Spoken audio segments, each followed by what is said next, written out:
বন্ধুরা, আজ আমি বানাবো পালক পনির। তো এখানে সবকিছু রেডি করে নিয়েছি, চালমগজ, কাজু বাদাম আর শুকনো লঙ্কা, আদা, টমেটো। তো বেটে নেবো নিরামিষ পালক পনির জন্য। তো এখানে আমি কড়াইতে জল দিয়েছি, জলটা অল্প একটু গরম হয়ে গেলে 2 মিনিট মতো সিদ্ধ করে নেবো অল্প খাবার সোডা আর 1 চামচ নুন দিয়ে। তো তারপর আমি পালং শাকটা ঠান্ডা জলে ডুবিয়ে রেখে দেবো কিছুক্ষণ। তারপরে আমি নুন আর হলুদ দিয়ে পনিরটা ভেজে নেবো হালকা করে। তো পালং শাকটা এখন পেস্ট বানিয়ে নেবো। তারপর কড়াইতে তেল দিয়ে গরম মশলা আর গোটা গরম মশলা আর জিরে দিয়েছি। তারপর বেটে রাখা মশলাটা দিয়ে সুন্দর করে কষিয়ে নিয়েছি, বাটি ধুয়ে জল দিয়েছি একটু।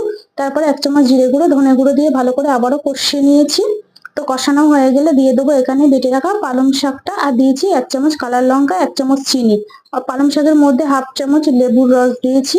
দিয়ে ভালো করে আমি কড়াইতে দিয়ে কষিয়ে নেবো। তারপর দিয়ে দেবো এখানে পনিরটা দিয়ে দেবো স্বাদ মতো লবণ, আর দেবো এখানে গরম মশলা গুঁড়ো আর বাটার দিয়ে ভালো করে কষিয়ে নামিয়ে নেবো। তো রেডি পালং পনির। তো রেসিপিটা ভালো লাগলে লাইক, কমেন্ট, শেয়ার ও সাবস্ক্রাইব করুন।